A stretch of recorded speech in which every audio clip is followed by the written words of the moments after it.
What is up, everybody? Happy Friday. Welcome back into the Nick Club Wrestling Happy Hour. I am your virtual bartender, Mr. Nick Teodoro. Joining me, as always, is my lovely tag team partner in life, my wife, Miss Nicole. Cheers, Nicole. Cheers, cheers. If you're new here, please subscribe. We love to have new regulars come in and join the conversation. Also, be sure to like the video. Nicole, what are you thinking? What are you drinking tonight? Well, it's been a week, my kids, 2 weeks that we've been away. But of course, as always, I am drinking my Tito's, my orange juice, and my cran mango juice. What about you, Mr. Nick? Mr. Nick is having his red wine tonight, as usual. Last time we did this, I had to do some ginger ale because we're traveling, so back to on the red wine kick. But as always, as you join us, feel free to kick back, have your own cocktail of your choosing. Doesn't have to be alcoholic. Just join us and talk wrestling. We have a lot to discuss. It's been about 10 days since we've come in, and there's been a lot going on. Now, normally this show, the last couple of weeks, WrestleMania season, usually geared towards WWE, and we're going to talk about WWE as usual. But this week, the last couple of weeks since we've been away, we kind of took a fire hose to the face, so to speak, of water of wrestling and just tried to condense down what we've seen in the last 2 weeks, what we missed. We missed a lot. So getting right to it, the big story of the week, of the last couple of weeks, it's been actually really the last couple of months. Sting is retiring. Sting. Roxanne! No, Wrong Sting. wrong Sting. You don't have to put on the red light. But Sting had his last match at AEW Revolution. It was a tag team match where him and Darby Allin were defending the tag team titles against arguably one of the best tag teams in the world, the Young Bucks. Nicholas and Matthew Jackson, their proper names, sir. Whatever you want to call them. So, great match. A lot of high spots from both Darby Allin and Sting. Sting ended up going through a pane of glass at the end, which is, again, always topic with AEW, but we're not going to get into that now. Crummy river. Sting ends up on top, retiring his last match. He's going to end up vacating the AEW World Tag Team titles with Darby Allin. He ends up on top. A nice, friendly send-off, loving send-off for one of the all-time greats in Sting. So I throw this question out to you, Nicole, to our audience. Sting's been around for 30-plus years. What are we at now? I mean, I feel like 80, 90. So math is hard, but 30-plus years of Sting memories in 3 different promotions, right? Maybe 4. Actually, probably 4 if you count his Ultimate Warrior tag team. I think that was NWA, AWA, whatever. But regardless, what is your favorite Sting memory? Do you have one? Well, I thought it was really sweet, kind of going back to the match. Like, he did come out with his 2 sons, Garrett and Steven, that dressed up as, like, Surfer Sting and, like, Wolfpack Sting, which I thought was great. Like, them getting into the ring. Like, obviously, it wasn't going to be, like, this belter of a match. Like, there was the little comedy spots. It was the tornado tag that to protect him, and maybe he didn't really need protecting. Darby did, because that was, that ladder off the thing, and God. Which apparently some shards of glass went in the audience, and there's a whole big thing, but apparently they also said that, like, watch you're in the splash zone sort of thing. But if you're in a Darby Allin match, you're going to expect something's going to happen. That doesn't happen with Gallagher, okay? Everyone knows. Watermelon. Yeah, everyone. Come on. Sting was around when Gallagher was big. I'm throwing the Gallagher reference in there. Your references today. But apparently he wanted to go out on his back, and it took, like, the Bucks and Tony Khan basically like, no, like, we want you to go out on top. Like, you deserve to be standing tall to vacate the belts. He's undefeated in the AEW. He did. I didn't listen to the whole thing, but he had, like, the speech at the end that unfortunately got cut off for the live feed. But he just seemed super grateful, and I'm kind of sad that, like, the beginning of it, they had him sitting in the theater, and they didn't have any WCW footage. Basically, apparently AEW didn't ask WWE for it. I guess they assumed it was going to be a no. Oh yeah, I heard that was kind of a little bit of a controversy because when WWE film from AEW. They didn't matter. They I forget who it was. Cody. Yeah. Oh yeah. Cody. Yeah. Cody's documentary. That's what it was. Yeah. Yeah. They didn't seem to care. So, But I guess to go back to your original question, like, what's your Sting moment? And I was talking to you. I have to admit that, like, growing up in the Attitude Era, the Monday Night Wars, like, I was a WWE kid. Like, you know, DX is my jams. And basically getting the network and really getting back into wrestling and then kind of rewatching all the old Sting stuff, I think it was just such a crazy transition from him to go from the Surfer Sting in the bright colors to then him changing his character so differently. And I think him and Undertaker are like just these two icons that are like changed with the times. Like they're kind of didn't get stale and it was like, all right, well, this Surfer thing's not going to work. Like obviously the Crow movie and all that stuff, that he became this guy in the rafters and he was like the protector and the savior of WCW. And I think, and then him going on to TNA and being that crazy Joker character that he was, and then he was in the Main Event Mafia. And so many. I just think it's such a testament to him that of all the characters that he's done and his staying power. Oh yeah, for sure. I think he's definitely an icon. I don't think I have one memory that jumps out to me per se because I didn't he wasn't my guy growing up, but I think looking back now, I think he's obviously a legend. Obviously he's an icon, and I'm glad he's going out on his terms and he's not being like a Ric Flair about all this. Yeah, you know, and it's funny, the Crow character, I read this in a shoot interview somewhere, that actually it was pitched to him. It was kind of a dual idea, which again, just one of the legends, another Hall of Famer, Scott Hall basically was like, did you ever see the Crow movie? And he's like, man, this movie was really awesome with Brandon Lee. Yeah. Brandon Lee. Yeah. And he's like, you know, try this out or, you know, look into that character. And that's how like that evolved. I think also was it DDP? Someone else's character got really kind of blown up by Scott Hall. I'm trying to think who it was. Or maybe it was DDP who said, no, it was reversed. Sorry, I'm thinking the wrong thing. DDP suggested the toothpick idea to Scott Hall or something along those lines. Sorry, I digress. But yeah, no, for me, going back to Sting's memory, yeah, again, not one single, just him coming down from the rafters and eventually, you know, not everyone thought he was going to be with the NWO. And it's actually two memories, right? Like him just kind of coming down, always clearing house. It was almost, honestly, it was kind of the precursor, I felt like, to Stone Cold.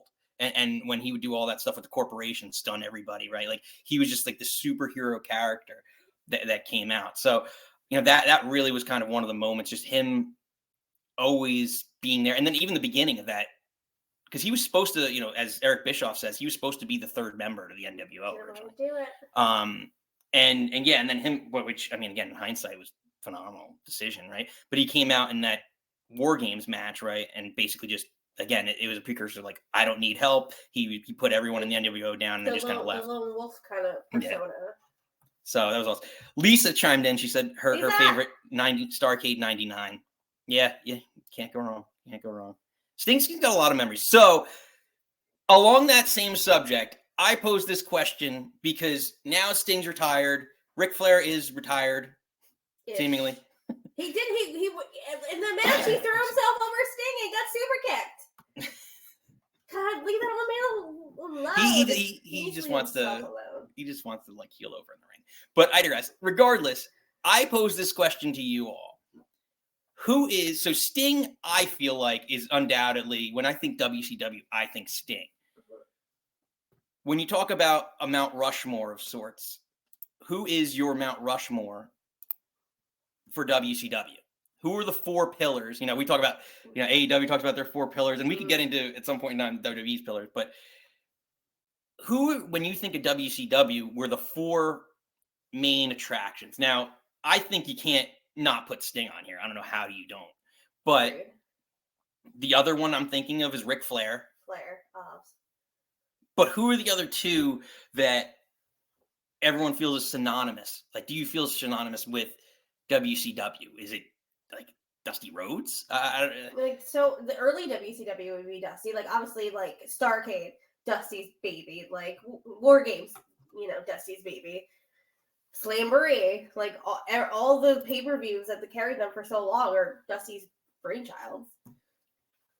Yeah, I mean, in terms of the mind, creative mind, it was Dusty. I'm trying to think of like really like the one name that I was saying, Goldberg.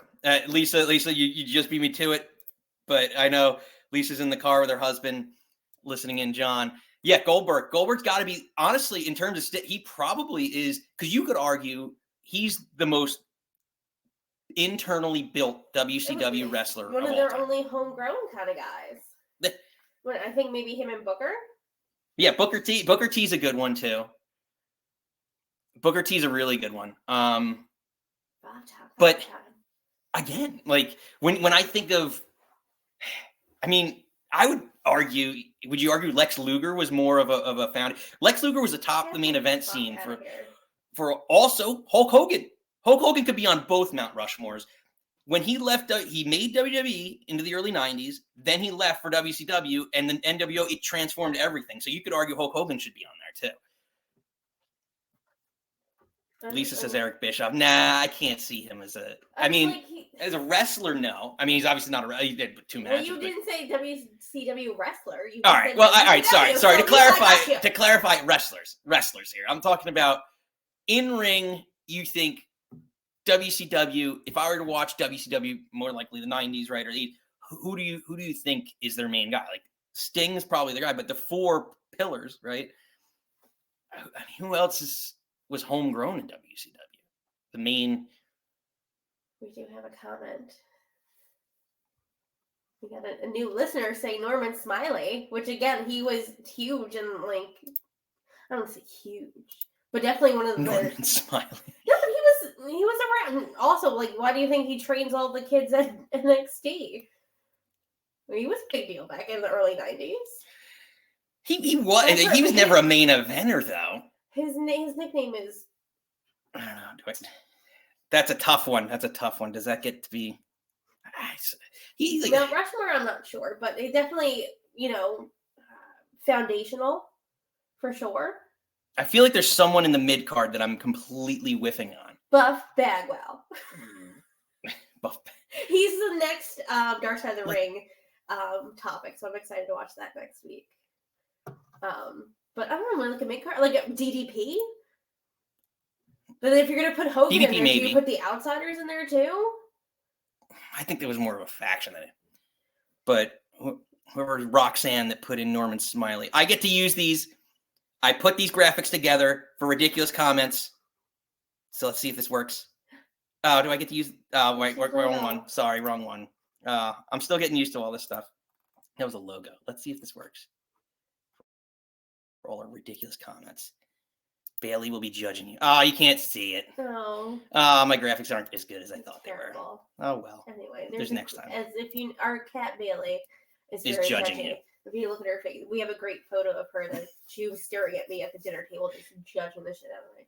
So I'll have to get it uploaded or put it into the sheet. But I don't know who like Billy Kidman. If you're just pulling Mysterio. Actually, now that you mention it, Mysterio is probably the one that I would put in there. Halloween Havoc. Rey Mysterio. That's what I'm going to go with. Yeah, before he took his mask off and got weird. The cruiserweight. Think about it. The cruiserweight division was Eddie Malenko. Yeah, I mean, redacted Benoit. I was going to say that, but I didn't want to. I don't think he was a pillar for WCW though. Well, he did become a member of the Horsemen later. Yeah, I don't know. I digress. But let us know. I want to hear your thoughts. Let's see if there's any more comments in here. Chris Jericho, Lisa said that's a good one, but yeah. I mean, I feel like he was a great mid carder, but then he like a whole other level in WWE when he came over. But good point. Moving on. So such a segue. Oh yeah, no, it was brilliant. Brilliant segue on my behalf. So again, a lot of news, a lot to get to. So we can get back to this topic a little later on when we take our calls here. But the other big news is the last week really in home. We'll talk about everyone in a little bit greater detail. Now we're headed on the road to WrestleMania. We're announcing not we, but WWE is announcing all of the Hall of Fame inductees. The major name, the first name inducted this year is the legendary Paul Heyman. So I ask you, Nicole, and our audience here, is Paul Heyman the greatest manager of all time? He's got a lot to his name. Before we get started, a lot to his name. It's great for me to argue with him. Without even Nicole, you're getting timed out there a second. Without, yeah, the computer didn't like the reaction on that. You timed out, sir. My face stayed. He has a lot of names that he's managed. I didn't even realize, because again, we're talking like back to the early 90s, Mean Mark. late 80s. Well, that's another one I didn't realize. But I'm talking about the Dangerous Alliance and all the big names that even before they were big names in that. I mean, some of them were big names already. Rick Rude was already a name, right? He was already a main event name. He was managing Rick Rude. Stunning Steve Austin, right? You have Steve Austin in that group. I'm always confused. Bobby Eaton, Adam, because Adam Eaton's the baseball player. Bobby Eaton. He had a lot of names. He had a lot of names in that stable, and then he came over to WWE, and obviously we know we're skipping ECW. Well, yeah, no. I mean, obviously everyone knows. Like again, I'm talking about just as manager, just as a manager, not even mentioning his contributions to the business with ECW, right? Like, but just as a manager. The names he's managed. Then you go into obviously redacted, the big UFC fighter who shall not be named, Brock Lesnar, right? He managed Lesnar. Now Roman Reigns. How long has he been with Roman now? 3-4 years. 4 going no. What was this? Was it summer of 2020 or 2021 when it was Bray and whoever, and he came and interrupted that match. Yeah, and he also had he's had a period where like he thought he was gonna leave Roman because Roman was gonna leave him. I remember that for a little bit, but yeah, he's been with Roman forever now. And then even in the middle, like they put him with like people, and I felt so bad because I thought he was gonna take off like Curtis Axel or Michael McGillicuddy. Yeah, he was with Ryback for a hot second. Yeah. When he proposed to Ryback, hysterical. Cesaro was a good one. I thought been bigger too. Yeah. I love Cesaro so much.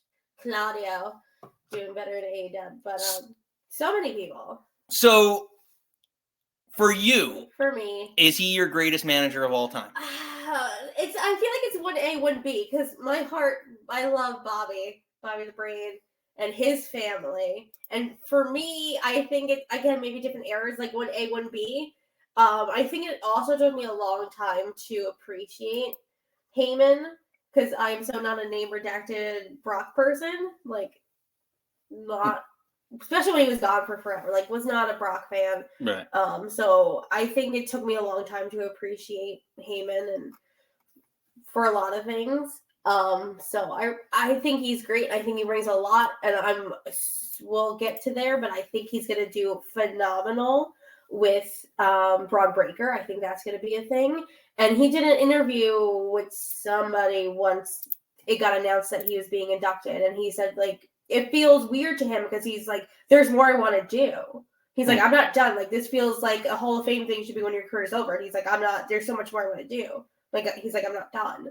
So I'm excited to see what he's going to do for the next generation you know. It'd be nice to put him with Braun Breaker. Mind and such a great mouthpiece. And like some of his, like, they were talking about, I forget, it was a go-home show to Survivor Series 2000 something, and he just did that pipe bomb promo on Vince, and he just like eviscerated him. Like he's just so goddamn good on the mic. Yeah, so I'm gonna read off a couple names. He brings like I think I would have hope down the line for Braun Breaker. He brings we were hoping for. Axel and Cesaro and Ryback that he brings so much gravitas to these people, and I think he did wonders for Roman.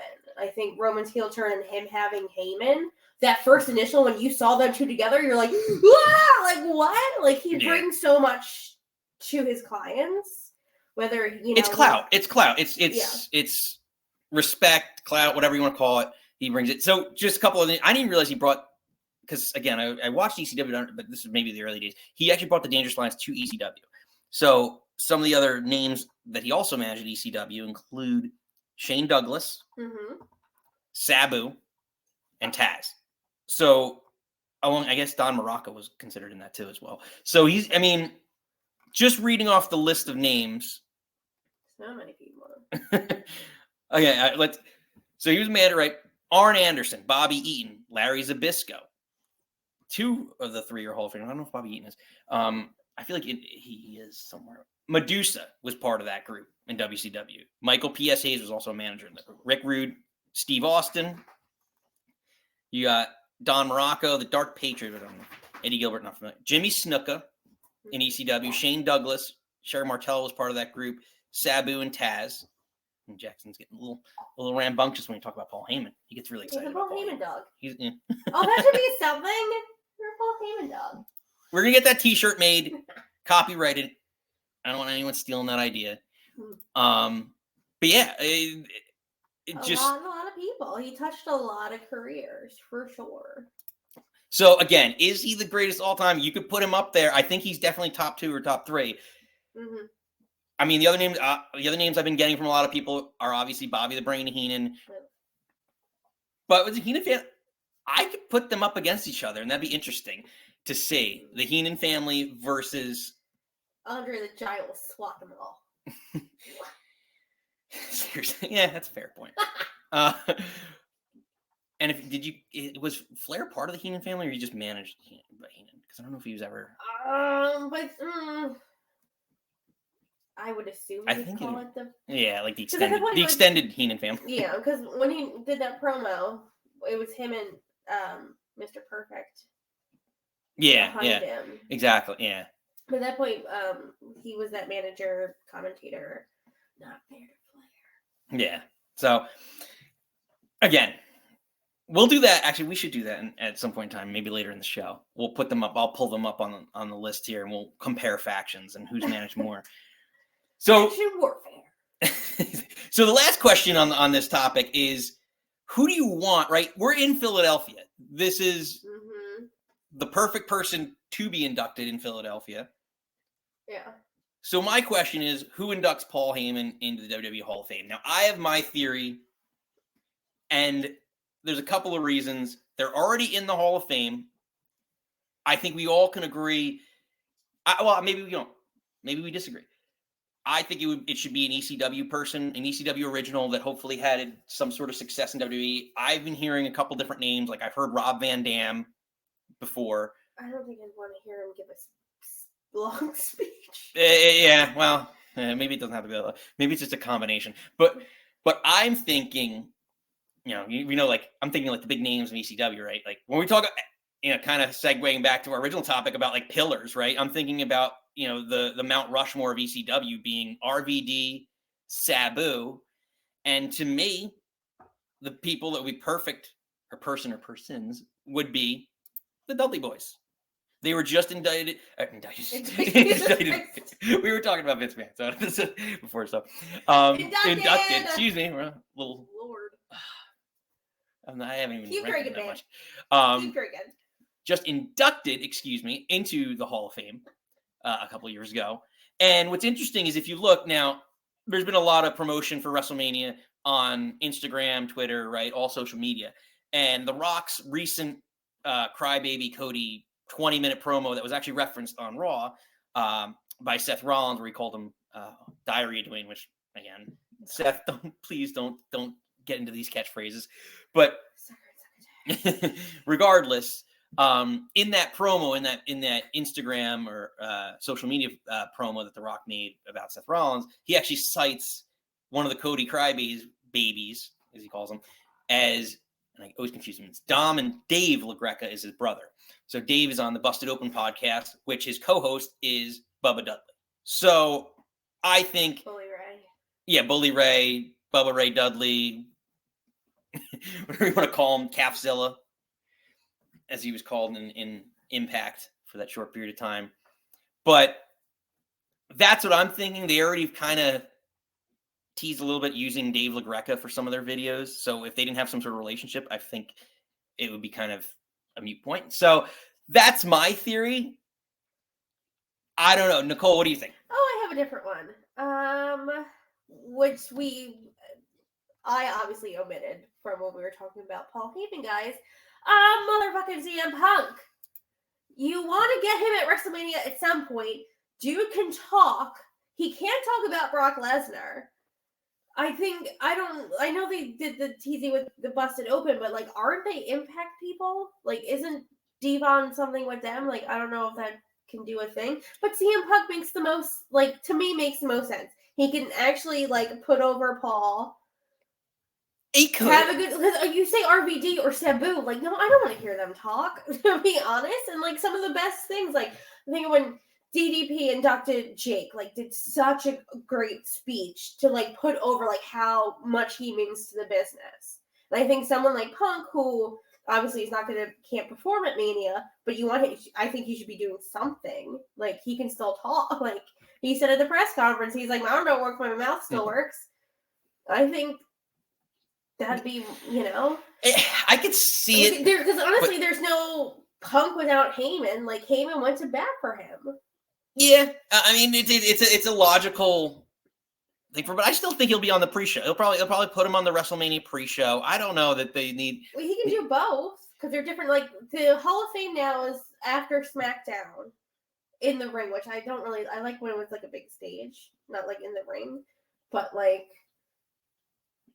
he can do that and do the pre-show the next day. I just think I really do love the Hall of Fame, and I like when there's a good speech before the person comes out and does an even better speech. And not saying that the Dudleys wouldn't. Like, if it's not Punk, then I think the Dudleys would be the next best thing. But I mean, speech-wise, I rather hear Punk talk. I get it. Yeah, he's going to be a much better talker than both of those. But again, to my defense, Bubba Dudley does a podcast. He could talk. He's always been a good talker. So I'm not saying Bubba's bad. I'm saying Punk's better. Lisa says, sorry, Taz, not going to happen. No, I wish I could use the Bailey graphic right now. Because I don't know if you watched Monday Night Raw, when Cole announced that Heyman was going into the Hall of Fame, he name dropped, which is so crazy. We talk about Raw, all the drops that they talked about Sting's last match. And then Pat was like, "Oh, the match is incredible," and like Cole immediately cut him off. Like, they could say he retired, but like, let's not put over the match. But he said that like Heyman sat him and Taz down and like taught them how to commentate, really. And I think Taz would be great, but he's main color on Dynamite. They're not gonna, if they're not using Sting footage, they're not gonna like that would be the exchange. Yeah. Like, I'll give you Taz for some Sting footage. Yeah. And clearly that didn't happen. But at least I definitely think it's a great shout out. This weird, relationship. Tribalism. I don't think it's going to happen. But I think a WWE guy, I agree with you. It should be like again, you're not going to have Sandman come talk. It's not going to be Dreamer. Not going to be Raven. I know who it is. The perfect person. Oh, God. The Blue Meanie. Oh, Lord. The Blue Meanie just came out with an interview. I don't know who it was with, so I would cite it if I knew who it was. And basically said that during the time in ECW, he pitched a character to Paul Heyman because Sting, he was doing parodies, the BWO and everything. So they wanted to do instead of Sting, Stank. Oh, God. Yeah, no one wants to hear the Blue Meanie talk to that. But no, I think a Paul Heyman guy, a WWE guy, which is weird to say now still, but Punk. That's fair. So, moving on, the other big news of the last week for us in the wrestling world is AEW. Now, we don't usually talk as much about AEW, and we want to get more into it because Nicole and I are very fond of AEW. We got engaged on the Chris Jericho cruise, so we love AEW. We support AEW. Just the last couple of weeks. Support wrestling. I love WWE. I love AEW. I try not to be tribalism. Like, we watch all of it. I watch so much wrestling. Like, just support good wrestling. Like, on this channel, I really want us to not to be like, WWE's better, AEW's better. Just like lately, obviously, from Rumble to Mania, it's been WWE heavy, but I think we do want to talk more about AEW. And that's the idea. Every week we're here Fridays at 6. You can call in and comment about anything going on in the wrestling world, even your memories. That's the fun of it. So be sure to subscribe to the channel and let us know. We want to hear from you all. But again, the big news of the week, or the other big news of the week was, now it's fun for me because next week is NFL free agency. So it always becomes a very big, crazy time. And as a Jet fan, this becomes our Super Bowl because we never do shit during the season. You don't go to the Super Bowl. So we get really excited about who we're going to sign that's career is going to end in the next 3 years and that we're going to complain about. So in the wrestling world, the last couple of years, now that AEW is established, right, and even Impact has been established for the last 10 years as a solid, blowing back up, tertiary competitor. Now we're starting to see people flop from company to company. They used to call, they're called the Forbidden Door, but now people are signing, and people that we weren't expecting to even come over to the United States and see that have been, staples in Japan and Europe for years, now are coming over and signing with WWE, AEW. So the last couple of months, there's been a bidding war for two of what I would consider the top free agents in all of professional wrestling. Two of the top 10, at least, arguably two of the top 5 professional wrestlers in all. Higher than that, but in all the world. One of them signed recently, but made his debut. The other just made his debut this past week and signed probably about a week ago. So AEW made 2 monster signs, and I'm going to mispronounce it. Kazuchika Okada, I think I pronounced that correctly, and my personal favorite, who I believe is the best actual wrestler in the world, Will Ospreay. 2 huge, phenomenal signs. Ospreay made his debut at AEW Revolution against Konosuke Takeshita. Did I pronounce that? Oh, look at you, yeah, look at me. Yeah. I've heard it enough times now that I've got it right. Yeah. It just reminds me of that band, Depeche Mode. Depeche Mode. Whatever gets you there, babe. Yeah, whatever. Just monograms to remember. Regardless, he made his debut, had a phenomenal match at Revolution, and followed it up on Wednesday night. It's not necessarily his debut because he has wrestled for them before, but it's his first signed. Correct. So under AEW. Under the exclusive AEW banner. So Will Ospreay is now officially All Elite. Yeah. We followed that up. Well, that was earlier in the night. It was actually at the end of the night, his official debut. But earlier in the night, we saw the actual debut of Kazuchika Okada, who officially All Elite. Under All Elite again. Both of these. So just I should preface. Both of these wrestlers have wrestled in AEW as part of the Forbidden Door agreement with New Japan Pro Wrestling. This is not their first time wrestling, but now they are exclusively signed. Yes, there you go, babe. Again, just to clarify. However, now we will see them on a weekly basis. Yes. Thank you for fact checking me. Anytime. Her journalism major and my journalism background combining. We'll get it right at some point in time. Regardless, they both have debuted. So I posed this question now 2 years ago? I want to say 2 years ago. AEW was gaining its momentum and notoriety. And 2 years ago, they signed Bryan Danielson and followed it up with CM Punk. So what I want to know, and we're actually not what I want to know, is what I feel, and I want to know everyone else's opinion on this, is these are the 2 in their prime top free agents, top wrestlers in the world. So you're talking about NFL equivalent of signing a franchise player, a Patrick Mahomes, a Justin Jefferson, right? Those types of players. I would argue this signing is bigger than Daniel Bryan and CM Punk because of the longevity that these 2 can give to this company and what their style can do for AEW. So my question to everyone here is, do you agree with that? Is this a bigger signing for AEW than Danielson and Punk? Nikki? I'm going to say yes. As much as I do love Daniel Bryan Danielson, I do love Punk. They are healthier, younger, put on belters. No, Bryan Danielson, I don't know why that's in my head right now. Obviously, him and Ospreay, they teased that at the end. Again, Will Ospreay had a great match with Takeshita. Also had a banger of a match with Kyle Fletcher to main event this past week's Dynamite. I don't know. I'm as much as I was excited for Daniel Punk, I'm excited about this. I love seeing a heel Okada. I think is very interesting. I think that's going to be super fun. Him with the Bucks, I think it's gonna be interesting because whenever Kenny's healthy, that's gonna be an amazing kind of feud. I love seeing a heel Okada, and they have Ospreay as like a baby face, so I feel like it's like kind of like a switcheroo here. And I'm very interested to see how that plays out because I feel like obviously Brian plays a little more heely lately, so like I think probably at Dynasty and at the end of April we'll see Ospreay, Brian. But I think I'm more excited for the matchups with Okada and Ospreay. It's definitely more.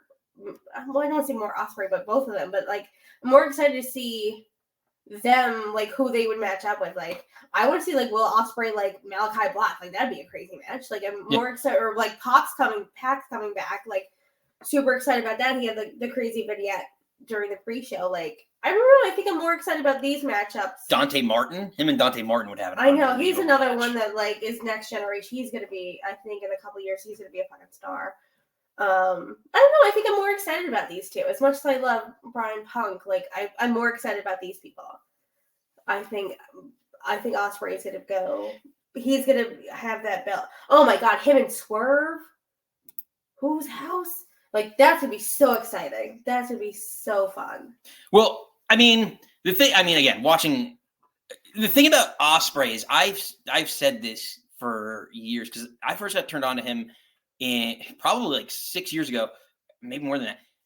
It was, and I beg any of our listeners that are listening, go look up the Will Ospreay Ricochet match. Oh, when they just flip around. Yeah, and it was Jim Cornette's brain. Yeah, it's so literally unbelievable how in tune they were, and it was match of the year that year, and that's literally what got them both over and signed. And then I was thinking to myself, all right, well, Ricochet got signed, so it's only a matter of time. And Ospreay's just been around, going to New Japan, and like after that match, when you get voted upon, which again is what it is, but like when you get voted upon as one of the best matches in of the year, usually that you parlay that into a big contract somewhere. And the fact that he kind of stayed in New Japan, and not only that, like it was such a great match, but he was always kind of, and I'm not as familiar with New Japan, but it feels like they have a lot, like the junior US belt, like a lot of different belts. He was never competing for like the world title until very, very late in his career. And I felt like he was the guy who was a main event talent. Late in his career. Well, no, late in his and New Japan career, like before he left. So to me, it was a lot of like, he should have been a main eventer 3-4 years ago and signed to a company where he could have been, at the top of the card all the time. And now seeing him on a weekly basis for AEW is really exciting. I hope Tony Khan and whoever he has booking with him do not ruin this opportunity. You have such a stacked roster of talent, and especially when you talk about guys like Adam Cole when they get healthy. I don't think he's injured, but MJF coming back is one of the hottest wrestlers in the world as well. You have such a stacked roster. Kyle O'Reilly came back, and I love Kyle O'Reilly maybe more than I should. I have this weird love for Kyle O'Reilly. He's back, and I want to see him wrestle everybody. Yeah, like you have such an opportunity here to. They have a great roster, and I just hope AEW gets their background-ish together so they can, I'm sad that we didn't get to watch it live because like everyone's saying that it was like a banger of a pay-per-view. And I wish AEW can get on Max or some pay-per-view or some streaming service so I can rewatch it later. I know. Please sign a deal. But I definitely, if you haven't seen it, go watch this past week's AEW Dynamite, Ospreay, Kyle Fletcher, because they're like best friends. They were in a stable in the UK and New Japan, and you just like I feel like it's kind of like what like Triple H, Shawn Michaels. It's like when you're fighting your best friend, you hit just a little harder, and like that match is so goddamn good. I think I yelled a couple times, like ah! So yeah, do yourself a favor, go watch that match, and also watch the Ricochet Ospreay match because that was them 6 years ago doing crazy stuff.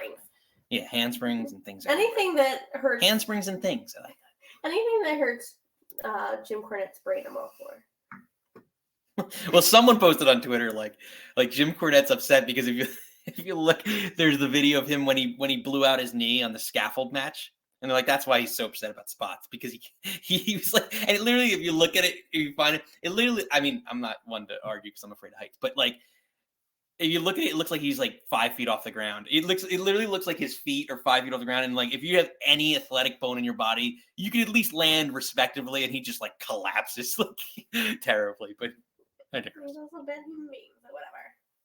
No, you hate him. But I digress.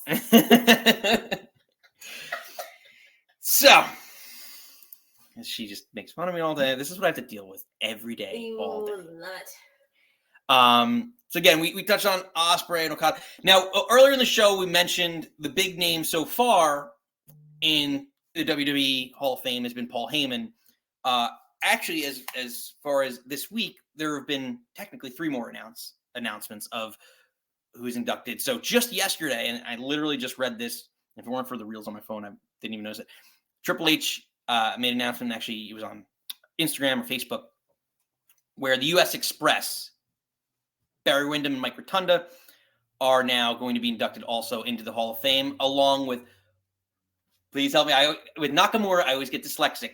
It's Bull Nakano, not Will Ospreay. There she is, Bull Nakano. I always, with Nakamura, I get all probably dyslexic. our female inductee of this year, and I think a little overdue. Very big in the 90s. Her and Alundra Blaze had a great rivalry, great matches. Again, women's matches were so few and far between, and her and Alundra actually wrestled, which is so great. So it's and like a lot of, was it Mania? No, Mania last year, the year before, but like Beth Phoenix came out with like the same kind of like lightning kind of pate that Bull Nakano, and I feel like she has has inspired a lot of like the bigger, wrestling female wrestlers, and I'm excited. She did a lot in All Japan. She did a lot when her and Alundra jumped over to WCW. They carried on their rivalry there. And I'm excited. I think it's overdue, and I think some of the women's inductees lately maybe necessarily didn't deserve it for their wrestling prowess. So I'm excited to see like a woman getting inducted because she was a badass bitch in the ring. Great point. So when she got inducted, I had to look more into, because again, it was early stages of our lives, I guess. So I wanted to just look back on what I remember besides the Alundra Blaze feud, and that was really what. And when I think about it, in WWE, WF at the time, that is what really brought attention to women's wrestling. It wasn't, like you had right around the time Miss Elizabeth, it was kind of like the valet manager type gimmick, or whatever you want to call it. Yeah. That really wasn't viewed as like, women can do things in the ring. And her and Alundra Blaze really brought that. And what I thought was really neat is, in a time where you're just getting, started, right? Like women's wrestling started or out there in exposure. She was doing moves. She was doing that guillotine leg drop from the top rope. Like those types of things nowadays we even think about, like, we don't see as much of. And she brought it back then when it was just in its infancy in the United States. I think they were ahead of their time. It's like people that were probably in the wrong era. Like, she'd be killing it now. She'd be beating up fucking Nia Jax. Well, there's videos, because I was looking at it and I was like trying to like best moves. There's videos of her in like late 80s, 90s in Japan jumping off the top of a cage. And when you think about that now, we're like, Hell in a Cell, like women's Hell in a Cell. We were talking about like women's Elimination Chamber just last month, and like there's only been a handful of those. And it's just crazy to me that she was doing this in the early 90s, and you wouldn't even have a clue if it weren't for that. So, yeah, definitely deservedly so. A pioneer for women's wrestling in the United States and WWE, WF. So my question is obviously very deserving. So now we're getting to a point where we've seen the last couple of years, basically since, I think I look back, basically since late 90s was when WWE started inducting more female talent to the Hall of Fame. So my question is, and this is more female specific than male specific, because I think it's a little bit tougher a question in some ways. Just because there's been less of it in WWE, not volume-wise. Who would you like to see as the next female entrant into the WWE Hall of Fame? Now, I have my theories, and there's 2 names that I thought of that when I looked down the list year over year of who's been in there and who hasn't been cited. And one is strictly on, championship reigns and clout. The other one is strictly on, kind of similarly with Bull Nakano, breaking barriers. She's already in, but she deserves her own individual. That's what I was gonna say. China, yeah, 100% needs her own. And I know there's probably going to be controversy. I don't know how that all went, but if you induct her in with DX, you got to give her own. Especially with, like, Ric Flair's in twice. She is a pioneer. An intercontinental champion never happened. The only female intercontinental champion as of now. I think maybe give it to Rhea, but. No, I think I get like the backstage and her and Triple H. Maybe it broke up, maybe they didn't break up, maybe he was hooking up with Stephanie. And then she also wanted to fight Stone Cold Steve Austin and make Stone Cold Steve Austin money, and JR told her no.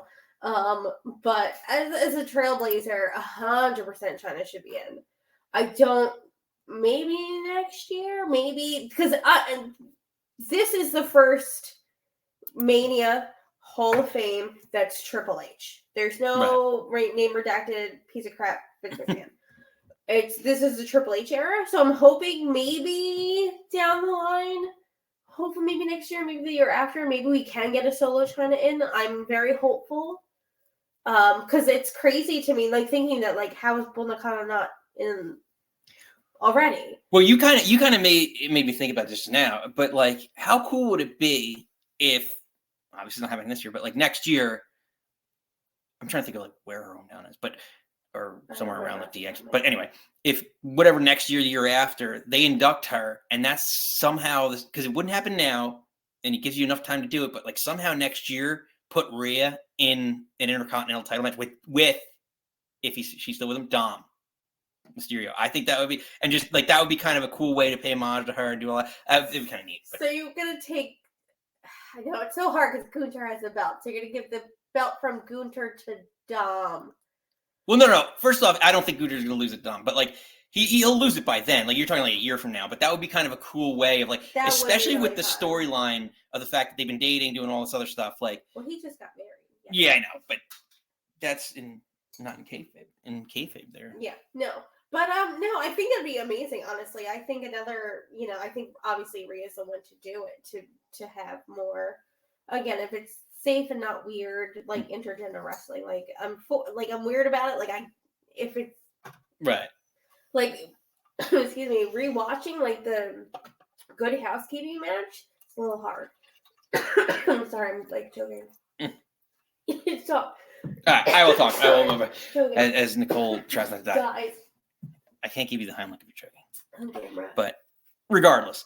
The other person, the other name, I know she's been so drugged up. She's been recovering from sickness, but she's a champion. She's getting through it. She's working through it like Cody Rhodes on his pec. I'm sorry. But the other name that I was thinking about that isn't in the, and I was kind of surprised, and now I think it's 100% going to happen, especially if this person's still here. Mickie James is a 6-time women's champion. Her husband's the GM of SmackDown. How is she not in all? I thought for sure this year would have been the year to do it, especially if Nick Aldis is still around and GM by next year. I would think that would be another name that probably would, make it in and make the cut. Because how do you have there's people that are like, is Tori Wilson even a champion, a women's champion? Like, again, great manager, like did a lot for business, but like. Her compared to a 6-time women's champion, it to me is. So the thing is with Mickie, if I can talk, I'll get it together. Sorry for coughing in everyone's ears. So with Mickie being gone, she was in TNA. She came back. She got to her hardcore country thing. You think that would be the year they would induct her, but she's with TNA. But now she's head of women's wrestling or head of whatever for OVW. So, and then I honestly, which is shitty, Bull Nakano's a women's inductee. No other woman is getting inducted. They usually do. You have like your tag team person, your women's person, and 3 other people. Well, honestly, and they seem to have not been doing the Warrior Award anymore, which like I'm good with. But I don't think there's going to be. I would love to be proven wrong, but I don't think there's going to be another women's inductee this year. I think Mickey's a good shout. Like she 100% definitely deserves to be inducted. But I think with all her other affiliations right now, like I don't. But again, maybe it's different with Triple H involved. That's what I was going to say. Like he's involved. We've seen more women's main events in the last 2-3 years than we've ever seen. Yeah. So I wouldn't be shocked if all of a sudden he throws in another name. I would think at this point though, the thing that you have to look at is like there's always like a stagger with the Hall of Fame. There's always like a staggered, like they usually do, one main eventer, one manager, one mid-card person, one tag team, right? To your point. I talked through it, but I did say that. I know. And this is why she says I don't listen to her all the time. And now it's on tape, so this is awful. But regardless, that doesn't necessarily... Here's the thing. The only thing I would say is if they're going to do it, it would be China. For this reason, she's a bigger star than Mickie James. You can't put... to the average fan, the casual fan, I don't think they would tell the difference. Maybe, because it's a generational thing. You have an older fan that would probably have watched Bull Nakano versus, someone closer to our age in the 90s who's seen in 2000 who saw like Mickie James. So I don't know that Mickie James, if you announce her after, usually this is kind of like that period where you have the mid-card people and then you may have one last big name in it. So that's the only reason I would say no, but if it was someone, it would be China. But my counterpoint is, I don't think the Hall of Fame is for the casual fan. Then why do they have the celebrity wing? When was the last time they did a celebrity? Well, actually, I think I have the list. Drew Carey was 2011. Here's something. Here we go. I kept this up just in case. Don't say his name. I'll smack you. Drew Carey? No, the other one. Bob Uecker? Yes, that's the one. I'm just thinking last in my head was Mr. T when he's like, love your mother on Mother's Day and love her on Thanksgiving and treat her like Mother's Day on Flag Day. When he was just like, really Flag Day. Make sure you plant her a tree on Arbor Day. I know, he was just like talking about love. And remember, Kane had to come out and like, all right, guy. That's the last celebrity thing I remember. Mr. T Killer. I'm stretching right now. Hold on. I'm back to 2018. Let us in the comments below. I'm pretty sure. Snoop Dogg 2016. There we go. All right. Well, he makes sense. He saved. Shane broke his face and his legs and all his body, and he came in and saved the day. And Arnold was 2015. Okay. That's tough. That's tough to top. Snoop and Arnold. Snoop Dogg is your last one. I think that's great. He saved that when Shane McMahon went down doing the. Steve's chiming in. Steve said last year Andy Kaufman. Oh, that's right, Steven. You're so right. And because why didn't you show my list? That was upsetting because King had the stroke or the heart attack, whatever happened to Jerry Lawler, because he was supposed to induct him and he did the little thing beforehand. Steven, you're so right. How did he miss? I didn't come on my list. Oh, your list is shitty. 20. This is why we have Steven. Seriously. No, Steven, you're so right. Yes, because it was sad because Jerry Lawler should have inducted him and he couldn't be there. And then his sons were so sweet and saying that dad, he's like or it was his brothers, maybe not his sons or whoever they were. They're saying Andy would have been fucking over the moon for this. Yeah, I know. And he should have came out and pile drive his sons. That would have been great. Right on the stage. Yes, but right on the stage. I think that again, it's Snoop Dogg and Andy Kaufman. Oh, you're done with the celebrity wing. We got comments coming in. Oh, who do we Hey, Easy E, Uncle Eric. Hey. Chiming in. What are you drinking? What are you thinking? So we're now at the user portion, not user portion. Our guest. What? Oh, wait. Sorry. Did I miss something? Sorry, I missed something. There was one thing. So, one thing. So, again, March is Women's History Month. Today is International Women's Day. So, give it out to all my other fucking Lisa, I hear you, my female wrestling people. Yeah, we need more female wrestling fans in this whole last shindig. night I watched another video like crapping on WrestleMania 9 when they're obviously in Caesar's Palace. And the opening match, you have Luna and Vachon debuting with Michaels, and you have Sherry Martel with Tatanka. And then I'm just like watching them, and then they have their brawl backstage and around the ring. And I was like, oh my, how much I like loved Luna Vachon. And my dad loved Sherry Martel so much, so it was just in my brain, like she was just like the best because my dad loved her.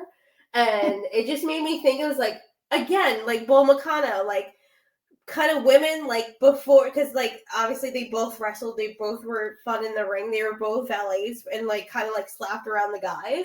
So I just kind of wanted to bring those up because it just made me like watching them again. I was like, oh yeah, like they would have been so awesome in this era, like Sherry with Becky and like Sherry like fighting out. Like Luna was a good pair with Bam Bam Bigelow. I love her with Bam Bam. You know, and as I think about her, like there was a couple things that I always thought about with Luna was that like, and now looking back on it, again, Paul Ellering was great, but she seemed like the perfect fit if you had a female manager for Legion of Doom Road Warriors. Because like I always thought like when they dressed her up and she came out with all the chains and all that stuff and like tattoo stuff, she reminded me, and I feel like I should look this up because I don't know this for a fact, but like not the Road Warrior. What's the second one? No, oh my gosh. It's not the Road Warrior, it's Mad Max. Mad Max, like yeah. And Mad Max, I was confused. Not the Thunderdome one. So there, I can help you. Oh gosh. I know Lisa, I know your husband. One of you guys knows exactly what I'm talking about. Someone out there is going to write this in and course correct me. But hold on, now I got to Google it. Anywho's, I just wanted to give a shout out to them because like I feel like wrong era sort of person, and I don't know. Again, like I really like watching Dark Side of the Ring. They did one on Luna, which I also didn't know she was married to Gangrel for like a hot minute. But just kind of like badass bitches for International Women's Day. Here for it, love it, want more of it. Yeah, actually, I think that you know what? I think it actually is called the Road Warrior Part 2. Yeah. Thank you, Uncle Eric. You got it right. That's what I thought. I just didn't think it wasn't. I don't know. For some reason, it seemed too logical. So yeah. So I just didn't mean to interrupt you, but also mean to interrupt you because you interrupt me all the time. But Women's History Month, badass bitches. Bitches love wrestling. I'm sorry for cursing so much, but yeah. Again, back to my theory. Road Warrior 2. I always thought of her because of that, and I thought if you ever put her with Legion of Doom, it would have been great. She just looked so, and like watching her Dark Side of the Ring was really sad, and like her son was so sweet on it. And Alundra Blaze was so sweet on it, and how like she wanted to have the belt, and Vince was very much like not going to give her the belt, and Alundra Blaze was like, pin me. She's like, I won't kick out, and she's like, well, I can't do that. Vince, she's like, I won't do that. Like Vince would get so upset, and Alundra Blaze was like, I would do that for you, so you can hold it just for a couple minutes. And she was just like, she was such a good, she's like, no, I can't. But it's something she wanted so badly. And but like, again, she was just like, she like just looked so awesome. And then seeing her and like Sherry Martel, they just looked so cool. Yeah. I know. Again, terrible mania, but they looked hot. So. But that's what we fell asleep to last night because I wanted to rewatch. Let's get to a couple comments. Phone lines are open if anyone wants to call in. We do have someone on the line. I think I know who might be. I think it's someone who changes their name every time. So, but get a quick comment in. So feel free to call in. We'll buy everyone a few extra seconds if they want to call in. Lisa says 2 great names. China definitely deserves it, and I totally don't think of Mickie James. Yeah, no one thinks of Mickie James because she stalked Trish Stratus for 3 years. Oh, they did her dirty. I don't know. I think honestly, she probably deserves to be in the TNA Hall of Fame more. Not like deserve more, but like I feel like TNA did her better more than. Settle down. This is a family show. I'm kidding. I had to throw one of those today. in. We're on one today, people. Lord. I don't know, the Piggy James stuff was so, like, she's the size of my leg and they were calling her that, and it makes me very upset. Again, I think we're in a better place now. I think Triple H has a better grasp on women's wrestling. Oh, yeah. You know, he definitely... And I wonder, well, going back to our topic of who could be in the Hall of Fame, I wonder how much influence is that, like, because he was around a very tough woman in China for how long, like, that he knew that they could hang, you know?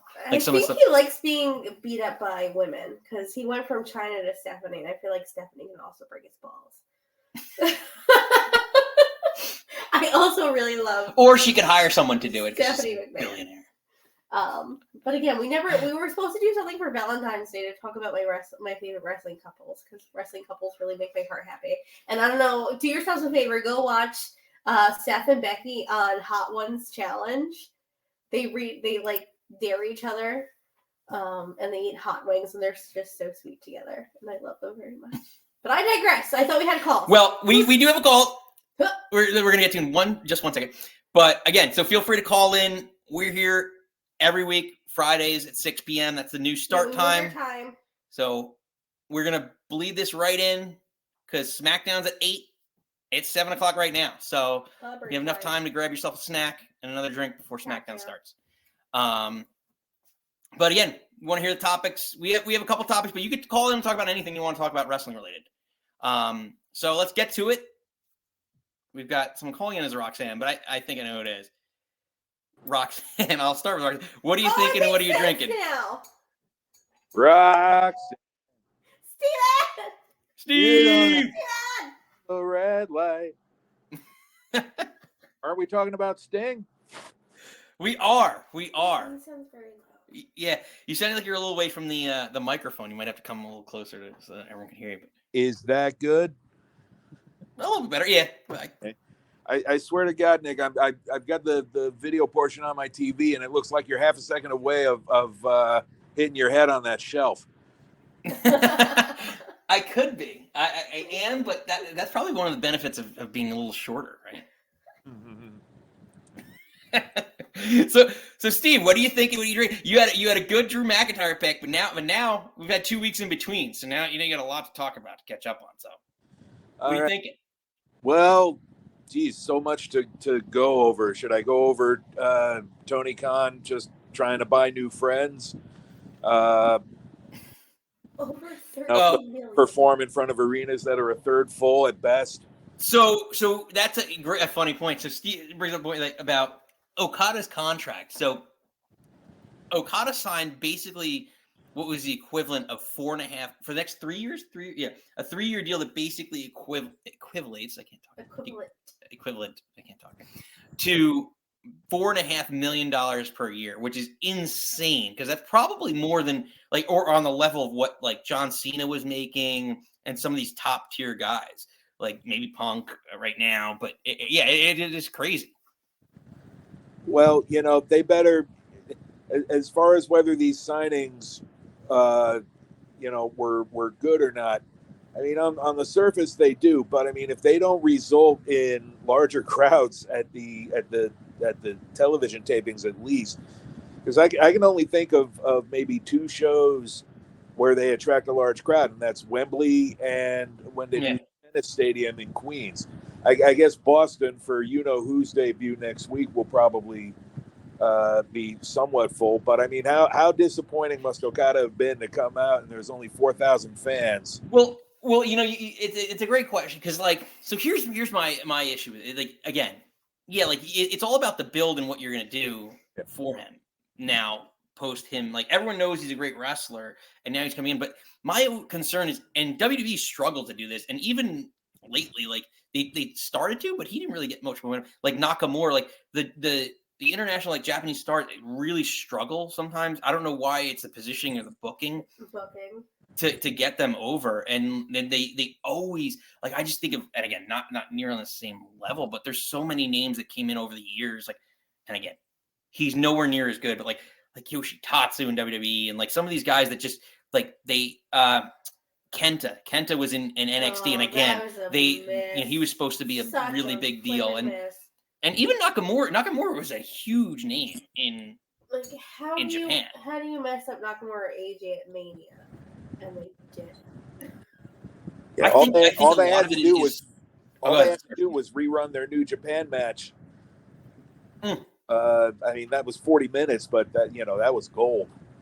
Yeah, but I think the problem is that a dick kick. Like, yeah, seriously, then yeah, it's like, lazy it booking. wasn't gonna be what it was in the Tokyo Dome, but it could have been a little better.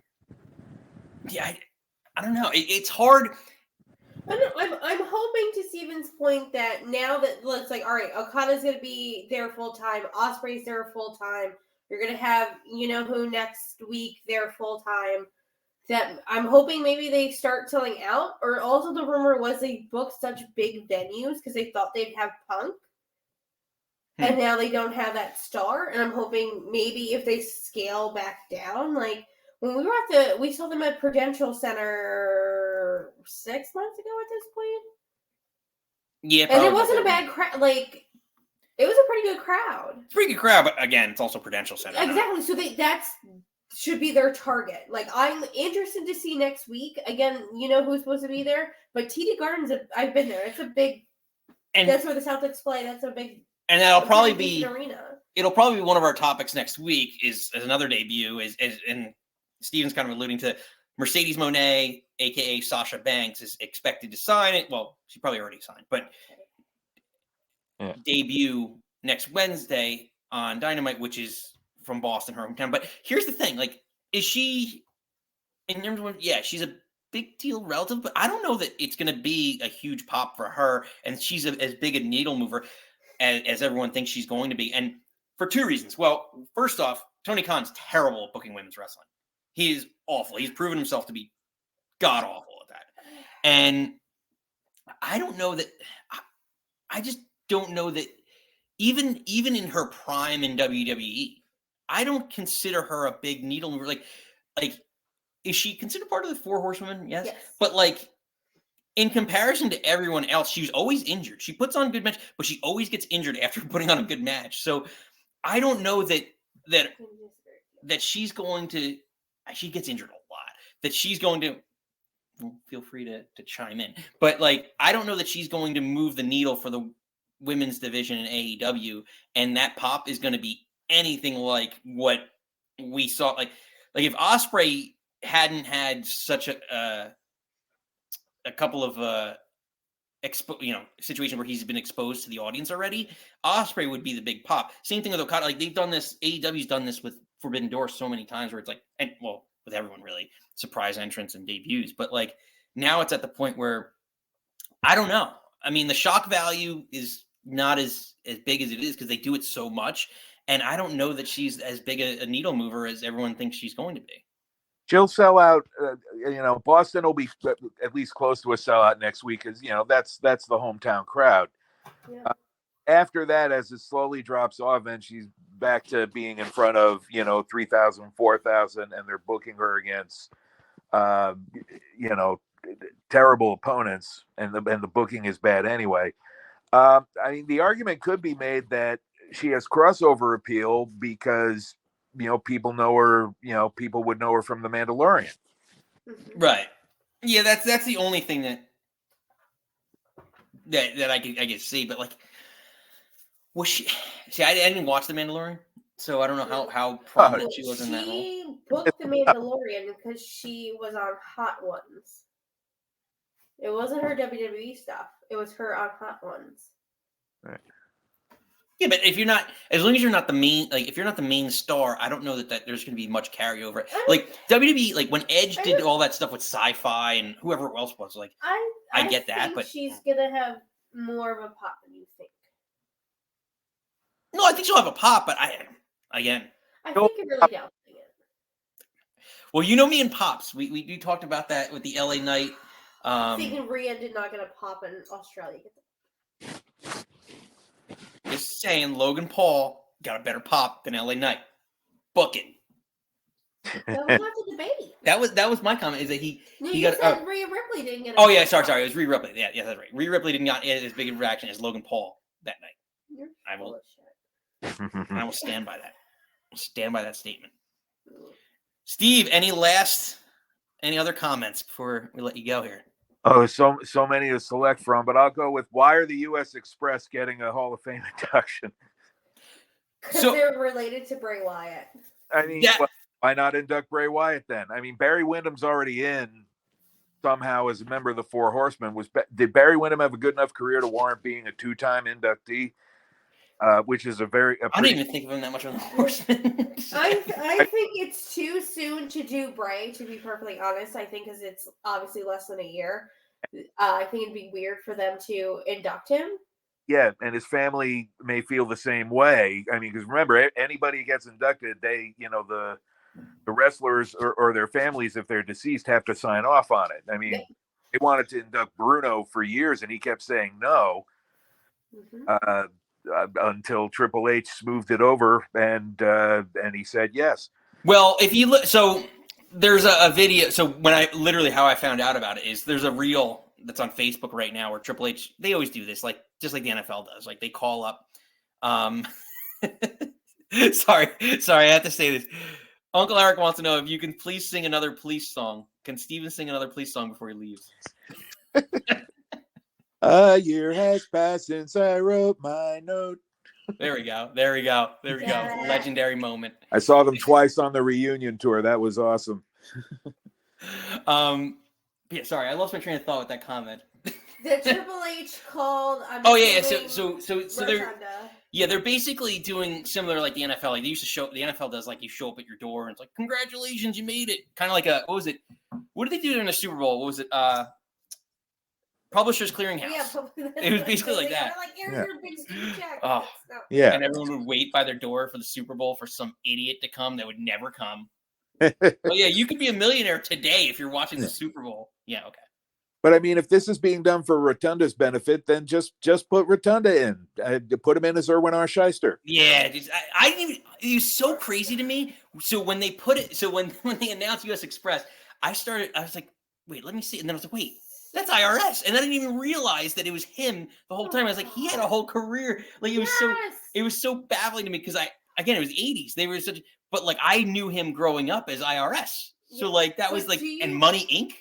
But that's the thing. Do you think they would want to do Money Inc., but they can't do it because DiBiase's going to jail? So everyone's going to jail apparently. But hopefully it's like the Oprah free jail giveaway now. But hopefully they add the Midnight Express to the list this year, along with Cornette. They said they won't do it without Cornette being inducted. Cornette apparently doesn't want to do it. But he doesn't want to do anything. Cornette in front of that crowd. Well, didn't he just maybe a couple of years ago? He just inducted someone and we thought he was going to go crazy, and it was actually fine. Was it when they did the Midnight Express? They did that. The Midnight Express aren't in yet. There's a hold on. I might have he just inducted maybe the past 5 years. He inducted somebody. It wasn't. We thought he was going to go crazy. Control F. Cornette. Was it? Yeah, 2017 Midnight Express, the Gibsons. Yeah. Oh, okay. Rock and Roll Express. Sorry, Robert Gibson. Yeah, Gibson. Gibson and Ricky Morton. I confuse all our Expresses and our Midnights and our tag teams. Yeah. Actually, I'm curious now. Cornette. So he inducted just those. I thought maybe he had somebody else. I don't think they're gonna induct Cornette. Nah, but give Corny the rub. He probably should. Honestly, he's a good manager. Like for what he did and Yokozuna and all that stuff, like his U.S. spokesperson Jim Cornette. Yeah, but when you're a shitty person, you're a shitty person. But if you're a good wrestling personality, that's not how this works, Benoit. I'm sorry. So, on that note, Steve, any last thoughts before we let you go? No. Hope the cruise went well and that you didn't catch food poisoning from the buffet. And so far, so good. We got a couple new shot glasses that'll be displayed somewhere up here on the shelf that I will not hit my head on. Look forward to seeing them, and welcome back to dry land. Thanks. Thank you, sir. Steve, you sir are cut off. Until next time. Steven! Let's see if we got any more comments in here. I don't think we do. Anyone else for the conversation? Well, on that note, this has been a fun one, a longer one than usual. Been a rumpus. The rumpus began. Seriously. Or you got 45 minutes to SmackDown. I know. Yeah. You got enough time to grab a drink, grab dinner. Hopefully we can get dinner before we got to order food. Oh, wait. New comments. What? Let's see. Oh, they're like Steve-O. Steve is a regular on this show. So we hope you all will become regulars as well. Mm-hmm. With that, so actually, before we start, so tonight, we got SmackDown going in another 45 minutes. Yep. Big energy of the night. We've talked about it ad nauseum. That's why we kind of enjoyed doing this show this way this time.